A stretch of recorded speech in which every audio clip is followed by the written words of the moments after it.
नाथद्वारा के ग्वाल जी, वल्लभ संप्रदाय की प्रधान पीठ नाथद्वारा श्रीनाथ जी की हवेली में श्रीनाथ जी मंदिर मंडल की उपाध्यक्ष कोकिलाबेन ने अपना 92वां जन्मदिन मनाया।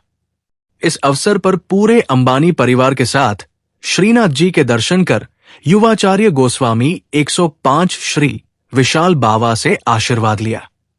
अंबानी परिवार के सदस्य हुए शामिल। कोकिलाबेन के जन्मदिन के अवसर पर मुकेश अंबानी, अनिल अंबानी, आकाश अंबानी, श्लोका अंबानी, अनंत अंबानी, राधिका अंबानी, अंशुल अंबानी, अनमोल अंबानी, नीना बेन कोठारी, दीप्ति सालगावकर एवं संपूर्ण अंबानी परिवार और धनराज नाथवानी भी शामिल हुए। चिरंजीव विशाल बावा ने दिया आशीर्वाद। संध्या आरती के दर्शन पश्चात चिरंजीव विशाल बावा ने अंबानी परिवार के सभी सदस्यों का फेंटा बांधकर व रजाई ऊपर न ओढ़ाकर एवं प्रसाद प्रदान कर समाधान किया एवं आशीर्वाद प्रदान किया। श्रीमती दीक्षिता बहोजी ने भी उन्हें आशीर्वाद प्रदान किया एवं शुभकामनाएं प्रेषित की। तिलकायत श्री ने दी शुभकामनाएं।